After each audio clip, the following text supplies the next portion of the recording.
마태복음 8장 23절 27절 말씀 중심으로 제자들에게 찾아온 풍랑의 의미, 이런 제목으로 같이 함께 은혜를 나누겠습니다. 앞에 있는 그림을 봐주시고요. 이 그림은 네덜란드 화가인 렘브란트가 그린 그림으로서 갈릴리 바다의 폭풍이라는 작품입니다. 오늘 이 본문을 생각하면서, 본 말씀을 생각하면서 그린 그림이라고 하는데요. 이 그림에는 두 가지 특이점이 있습니다. 그 첫 번째 특징은 두 배 안에 있는 제자들이 두 그룹으로 나누어져 있다는 거예요. 하나는 자신들의 힘과 노력으로 이 풍랑을 극복하기 위해서 힘쓰고 있는 제자들이고요. 다른 한 그룹은 예수님을 깨우고 그분께 집중하는 제자들의 모습으로 나누어질 수 있겠죠.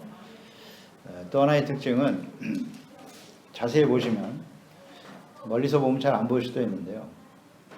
이 배에 보면 전부 14명의 사람이 있습니다. 예수님이 계시고 12명의 제자들이 거기 따르다면 당연히 13명의 사람이 있어야 되는데 한 사람이 더 있어요.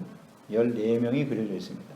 이 한 사람은 바로 이 그림을 그린 렘브란트 자신이다, 그렇게 말하고 있네요. 그리고 그 한 사람이라고 하는 것은 이 그림을 보고 있는 모든 사람들, 즉 예수님을 따르고 있는 제자들로서 주님을 섬기면서 풍랑과 시련과 위기를 당하고 있는 모든 그리스도인들 각자 한 사람이 여기에 해당이 된다, 그렇게 볼 수가 있을 것입니다. 주님을 따르는 제자들, 풍랑을 만날 때 어떻게 대처해야 하는가, 그것을 말씀하고 있는 그림이라고 볼 수 있죠. 그러니까 주님을 따르는 제자로서 살아가는 그리스도인들 삶의 여정에도 풍랑이 찾아옵니다. 이런 풍랑이 다가올 때 우리는 어떻게 대처해야 할까요? 어떤 사람들은 이 그림에 있는 제자들처럼 먼저 자신의 힘으로 그 문제를 해결하기 위해서 힘쓰다가 안 되면 두려워하고 좌절하고 낙심하는 사람들이 있습니다. 오늘 이 그림에 풍랑과 싸우고 있는 이 제자들은 아마도 어부 출신의 제자들이었을 거예요. 베드로, 야고보, 요한, 안드레, 이런 사람들은 원래 어부기 때문에 자주 풍랑을 만났을 것이고 자신들의 힘으로 극복한 경험도 있을 거예요. 자신들의 힘으로 극복해 보겠다, 그렇게 생각하는 사람들이 있습니다. 또 한 부류의 사람들은 주님을 의지하고 하나님께 도움을 구하며 하나님의 능력으로 해결해가는 사람들이 있을 것입니다. 자신들에게, 이런 사람들은 자신에게 이 풍랑을 극복할 만한 능력이 없다, 우리는 연약하다 하는 것을 인정하는 겁니다. 그래서 겸손히 주님께 나아가 기도하고 의지하는 사람들이라고 볼 수 있을 텐데요. 이 후자의 경우에는 주님께서 이 풍랑을 잠잠케 해 주실 것이다, 이 위기를 해결해 주실 수 있는 분이시라고 하는 믿음이 전제되어야 합니다. 믿음이 없이 하나님께 나아가 구하면 아무 의미가 없어요. 자, 우리는 풍랑을 만날 때 어떻게 대처하고 있는가요? 왜 예수님을 따르는 제자들에게 풍랑이 일어나게 되었을까요? 왜 예수님과 함께하며 배를 타고 가는데, 주님과 함께 주님을 믿고 인생을 살아가는데 풍랑이 찾아올까요? 라는 질문을 하게 되는데요. 이 질문에 대한 아주 분명한 대답을 하고 계시죠. 구원받아 주님을 따르는 삶의 여정에 풍랑, 환난, 위기가 찾아올 때 우리는 어떻게 대처해야 할까요? 첫째는 예수님을 따르는 제자들의 삶의 여정에도 풍랑과 위기는 찾아온다는 것입니다. 그건 이상한 일이 아니라는 거예요. 반드시 찾아온다. 23절 24절이죠. 배에 오르심에 제자들이 따랐더니 바다에 큰 놀이 일어나 배가 물결에 덮이게 되었으되, 예수께서는 주무시는지라. 예수님께서 배에 오르실 때 제자들도 예수님과 함께 따라 그 배를 타고 있었다.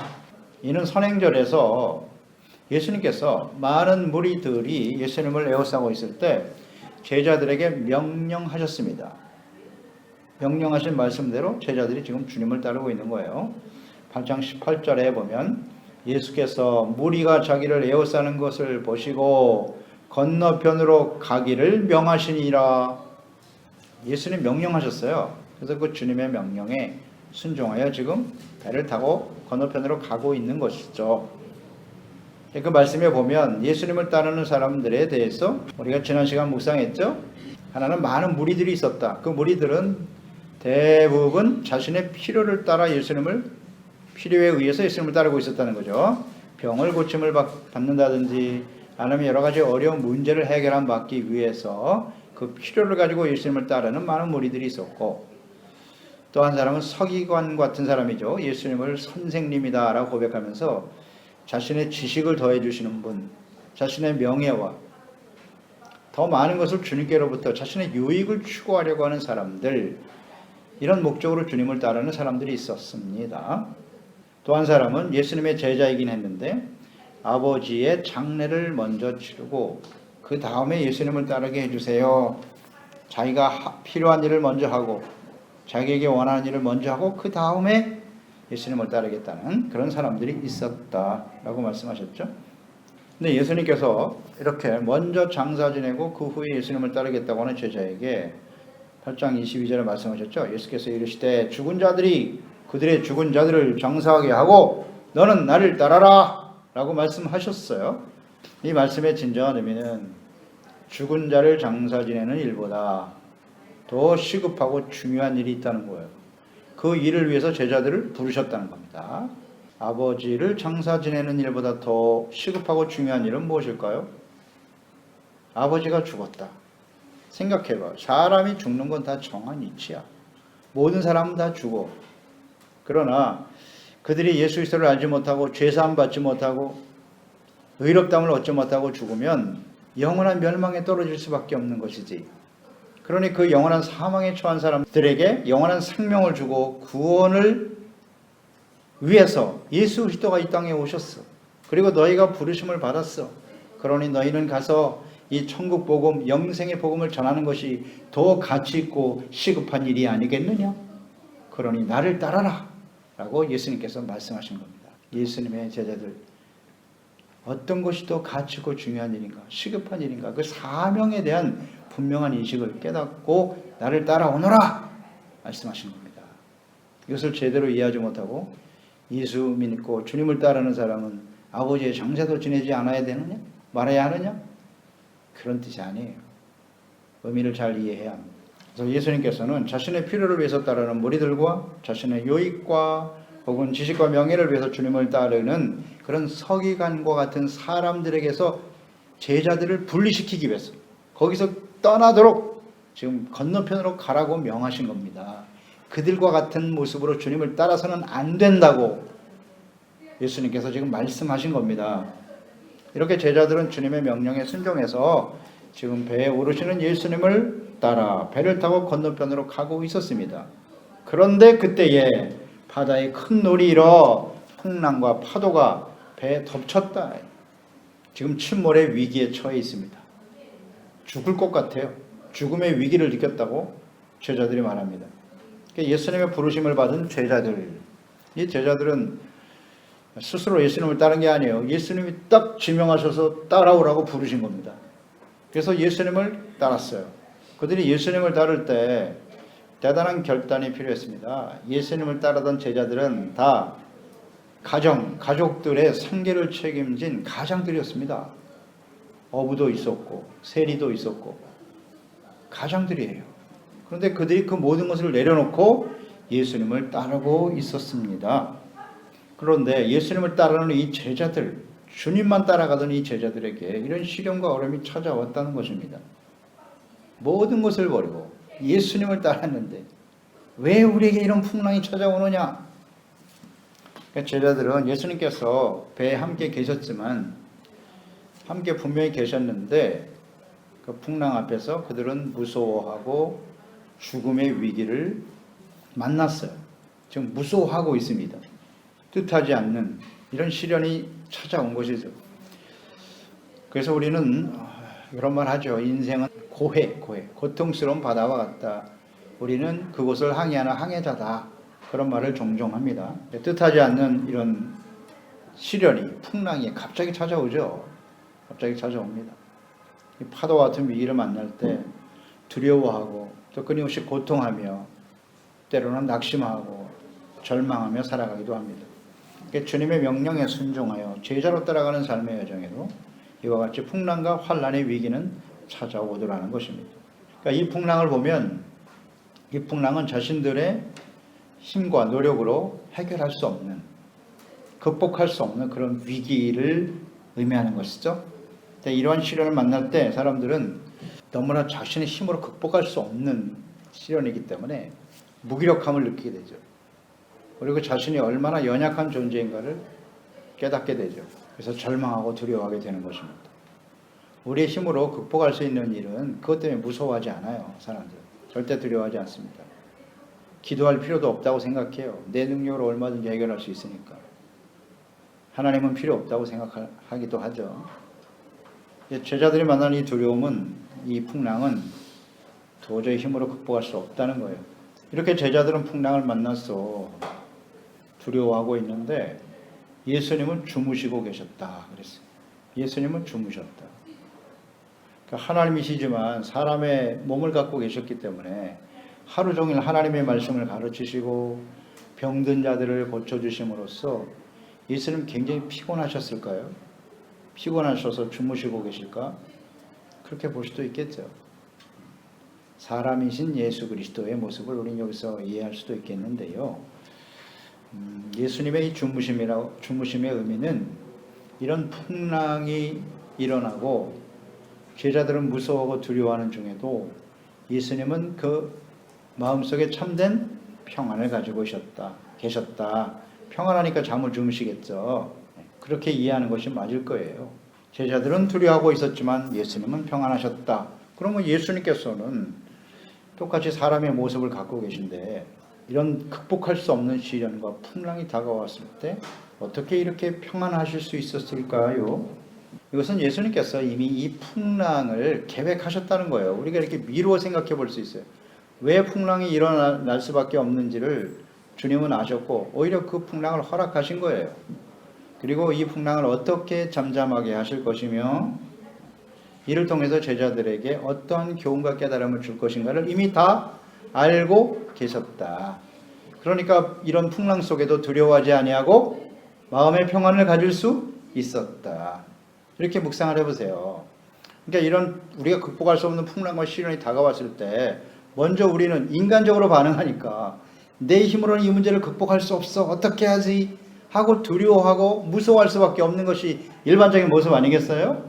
그런데 이 풍랑의 의미가 무엇인지, 하나님이 왜 나에게는 풍랑을 만나게 하셨는지, 그리고 이 풍랑을 허용하신 하나님께서 이 풍랑을 반드시 해결할 것이고 나는 이 일을 통해서 어떠한 교훈을 얻어야 할 것인가를 내가 알고 있다면 평안해지지 않을까요?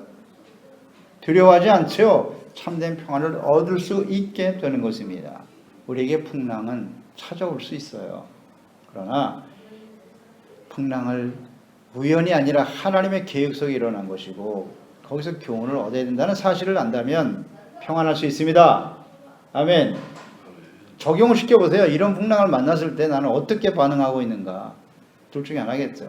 두 번째는 이 풍랑은 우리의 믿음을 점검하는 기회가 된다는 거예요. 25절 26절이죠. 제자들이 나와 깨우며 이르되 주여 구원하소서 우리가 죽겠나이다. 예수께서 이르시되 어찌하여 무서워하느냐 믿음이 작은 자들아 하시고 곧 일어나서 바람과 바다를 꾸짖으시니 아주 찬잔하게 되거늘 그랬어요. 풍랑이 점점 거세지고 자신들의 능력으로 도저히 극복할 수 없는 상황이 되었어요. 그들은 죽음의 위기를 느끼고 있습니다. 무서워하면서 주무시는 예수님을 지금 깨우고 있는 겁니다. 우리를 구원해 주세요. 우리가 죽겠나이다. 죽음의 위기에 처했다는 거예요. 근데 제자들은 풍랑을 만나서 자신들의 무기력함을 깨닫게 된 거예요. 연약함을 깨닫고 주님께 나아가서 호소하고 있습니다. 주님을 따르는 그리스도인들의 삶에도 이런 위기가 찾아오는데요.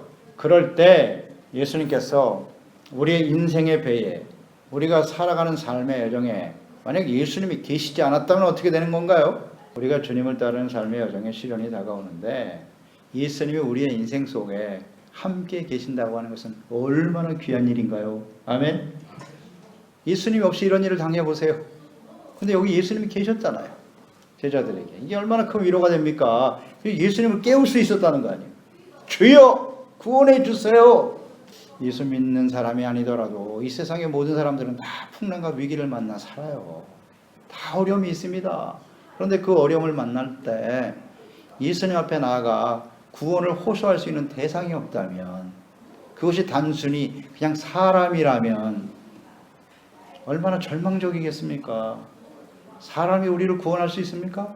재물이 우리를 구원할 수 있습니까? 이런 풍랑을 만나는데 이때 재물이 무슨 의미가 있어요, 이게? 예수님이 우리와 함께 계시고 우리를 구원하실 수 있다는 것은 얼마나 귀한 일입니까요? 너무너무 감사한 일이죠. 이 풍랑치는 배 안에서 예수께서 계시지 않았다면 제자들은 어떻게 되었을까요?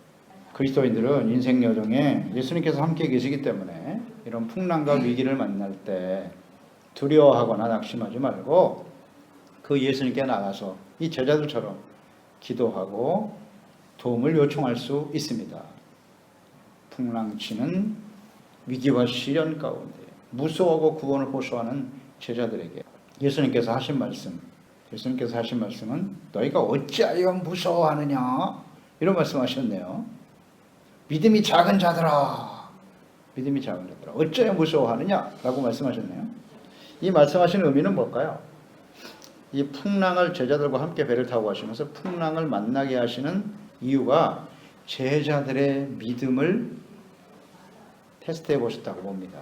제자들이 막 무서워하니까 그래 내가 알았어 걱정 마 내가 해결해 줄게 이렇게 말씀하신 게 아니라 믿음이 작은 자들아 어찌하여 무서워하니, 예수님과 함께 지금 배 안에 있거늘 지금 믿음에 대해서 말씀하시잖아요. 예수님께서. 그러니까 이 풍랑을 만나게 하신 이유가 뭐다? 믿음. 그들의 믿음을 부르에바, 우나 부르에바입니다. 이건 언제든지요. 그러니까 그리스도인들의 삶에 다가오는 풍랑과 위기와 시련은 우나 부르에바 잊지 마세요. 우리의 믿음이 어떠하신가를 보기를 원하시는 거예요. 그 풍랑으로 인해서 우리가 낙심하고 절망하고 망하기를 원하시는 게 아니고, 이 간단한 진리를 모르나요? 우나 부르에바, 너 믿음이 어디에 있느니? 왜 무서워하는 건데? 믿음이 작으면 어떻게 된다? 두려워한다. 그러나 믿음이 크고 강한 믿음을 가지면 두려워하지 않는다. 그럼 우리가 믿음이 없나요? 예수 믿고 살아가는데 우리 믿음이 없어요? 다 있습니다. 근데 왜 두려워하는 거예요? 그 믿음이 하나님과 예수 그리스도가 아닌 자기 자신에게 있거나, 자기 자신을 믿는 사람이 의외로 많아요. 의외로 많습니다. 그럴 때 무너지는 거예요. 내가 얼마나 연약한 존재인가 하는 것을 아니까 두려워하겠죠? 근데 예수님을 믿는다고는 하지만 과연 예수님께서 이 문제를 해결하실 수 있을까? 여기에 대한 믿음이 없는 거예요. 그래서 또 두려워하고 흔들리는 겁니다. 그래서 이런 시련을 통해서 하나님은 우리의 믿음의 크기를 점검할 수 있는 기회가 되게 하십니다. 믿음이 작은 사람들은 이렇게 위기와 시련이 현실만을 바라보는 거예요. 상황만을 바라보게 되고, 예수님께서 함께 계시지만 그분이 이 문제를 해결하실 것이라고 하는 믿음이 없기 때문에 무서워하고 있는 겁니다. 지금까지 이 상황에 있는 제자들은 지금 그 상태예요. 예수님이 이 문제를 해결할 수 있을까? 그러니까 예수님을 지금 깨우고 구원해 주세요 하고 소리치고 기도는 하지만 예수님이 과연 이 문제를 해결하실 수 있을까에 대한 믿음이 없단 말이에요. 예수님 그 중심을 보고 계시는 거죠. 너희가 내게 와서 호소하고 깨우긴 하는데 너희들이 무서워하는 거 보니까 믿음이 없구나. 자, 우리는 시련과 이런 풍랑과 위기를 만날 때 어떻게 반응하는지를 잘 생각해 보세요. 그들에게 믿음이 없다. 자, 이 말씀을 하시면서 제자들의 믿음을 이렇게 점검해 보려고 하셨는데요. 저는 묵상되기는 이 이전에 백부장의 믿음이 있었잖아요. 이방인 백부장이 하인의 중풍병을 고쳐달라고 예수님께 나와서 주님이 친히 가서 고쳐주신다고 했을 때 아닙니다. 오실 필요 없어요. 말씀만 하세요. 그러면 내 하인 낫겠습니다. 이 믿음을 보고 얼마나 놀라셨어요. 예수님 크게 감동을 받고, 야, 내가 이스라엘 중에, 그 이스라엘에 제자들이 포함되어 있다고 그랬죠. 내가 제자들 중에도 이와 같은 믿음을 본 적이 없어. 크게 감동을 받으시고, 이런 풍랑을 만날 때 과연 이 제자들은 어떻게 반응할까? 어떤 믿음을 가지고 있는지 한번 보고 싶었을 거예요. 이렇게 묵상이 돼요, 저는. 그런데 이 제자들이 실망스러운 모습을 보이는 거예요. 그 풍랑 앞에서 막 무서워하고 살려달라고 벌벌 떨고 있어요. 야, 너희 백부장의 믿음을 보지 못했니? 예수님이 말씀만 하셔도 병이 낫는다.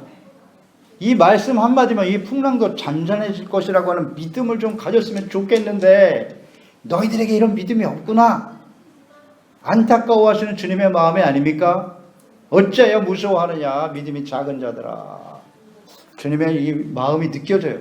왜 이런 말씀을 하셨는지 느껴진다고요. 제자들에게 백부장보다 좀 나은 믿음을 기대하셨을 텐데 이렇게 느껴지는데요. 오늘 우리도 마찬가지입니다. 우리는 뭐 백부장뿐만 아니라 예수님을 통해서 행하신 수많은 기적들을 알아요. 성경에 다 기록된 것이 사실이고 진리인 것을 믿으십니까? 그 일을 행하신 예수님이 지금도 살아계신 우리의 주님이심을 믿으십니까? 그러면 최소한 우리는 어떻게 반응해야 할까요? 이런 시련과 위기가 다가왔을 때. 예수님이 진정 하나님의 아들이고 천지 만물을 창조하신 그 하나님이 지금도 살아계신 우리의 하나님이라고 믿는다는 말입니다. 하나님 앞에 믿음을 보여드려야 될 거 아니에요. 말씀만 하셔도 주님은 해결하실 수 있는 분이십니다. 이런 믿음을 가지고 무서워할 게 아니라 감사하고 찬양하고 이게 진짜 그리스도인 아닌가요? 이게 운하부로에와예요. 주님께서 우리가 어떻게 하시는가를 보기를 원하신다고.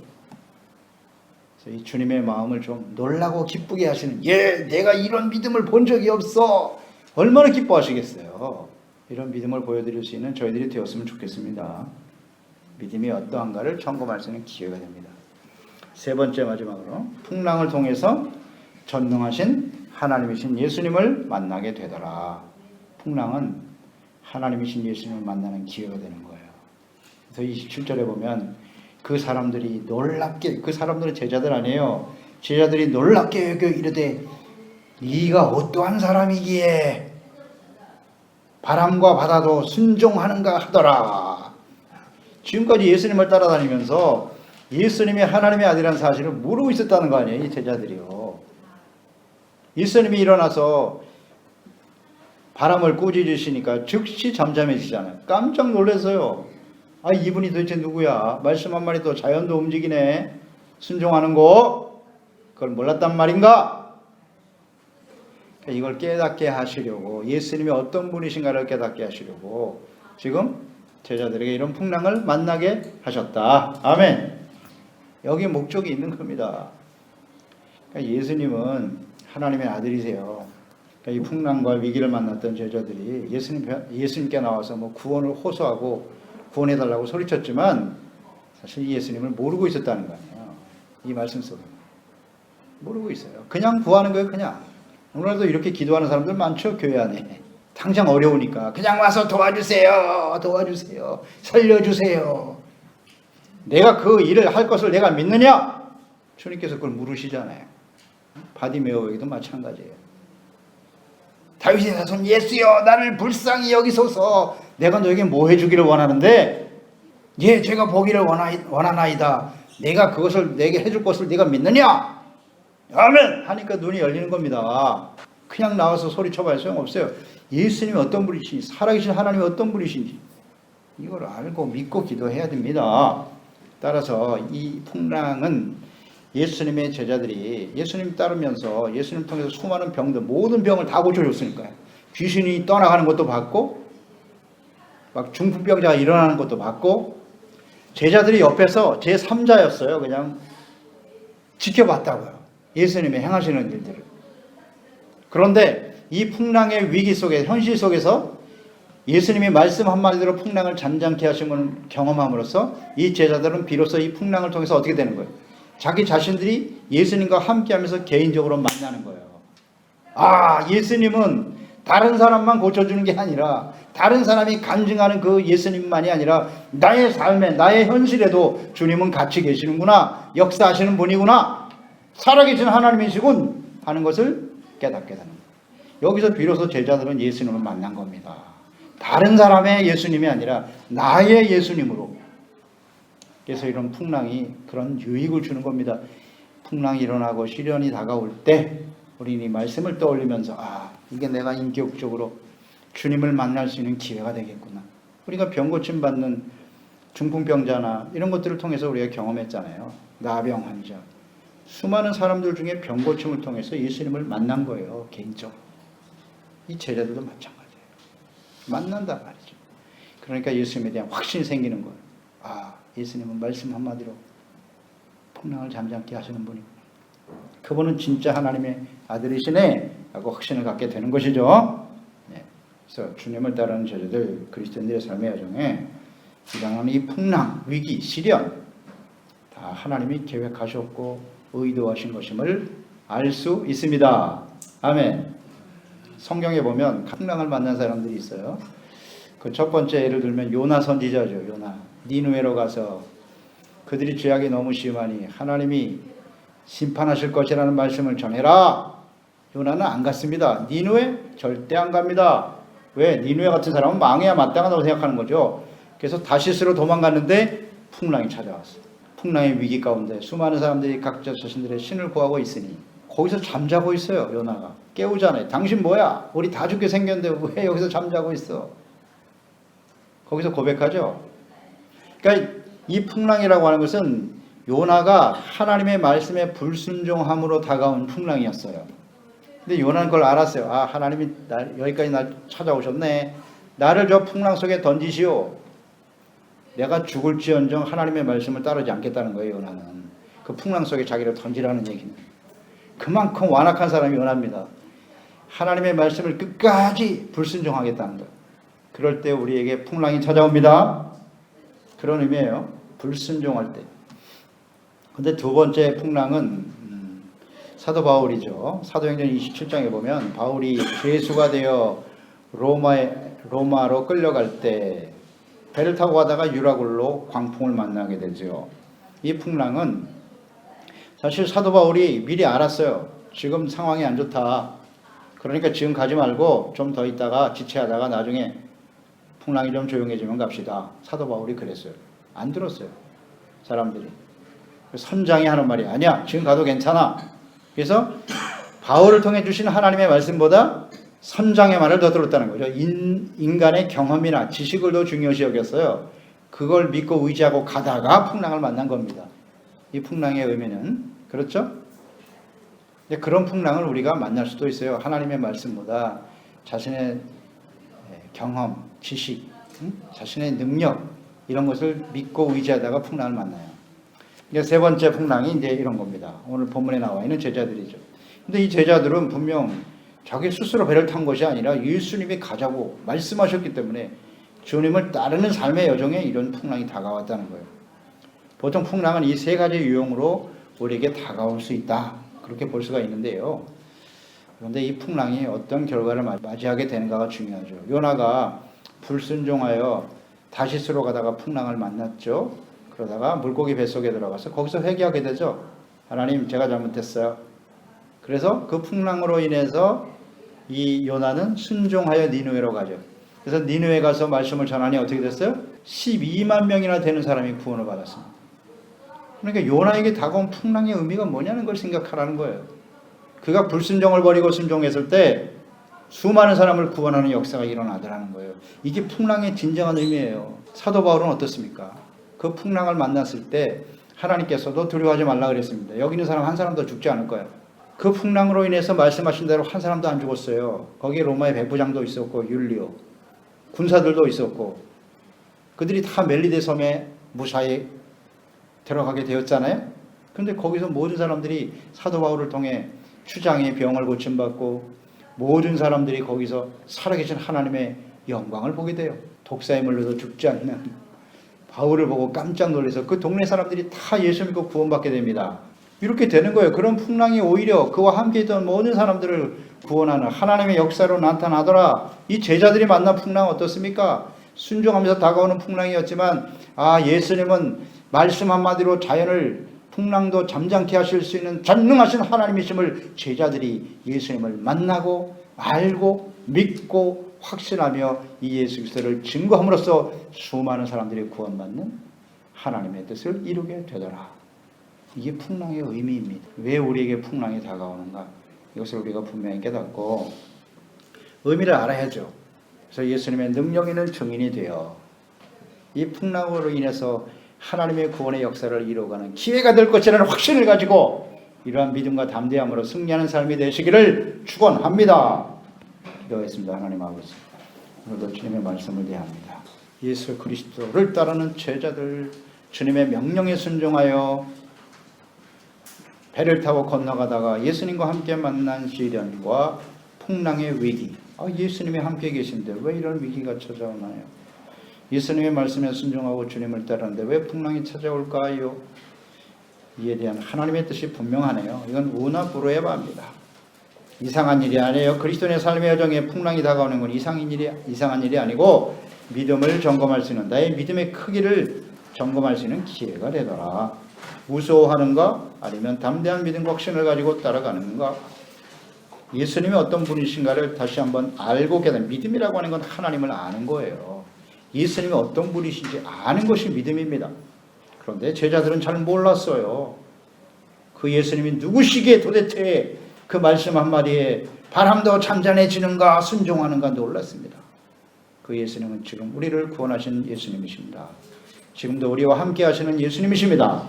이 예수님에 대한 확신을 가지고 예수 그리스도의 능력 있는 증인이 되어 많은 영혼들을, 정말 어찌할 바를 모르고 방황하는 영혼들 아니겠습니까? 저들을 생명과 구원의 길, 예수 그리스도께로 인도하는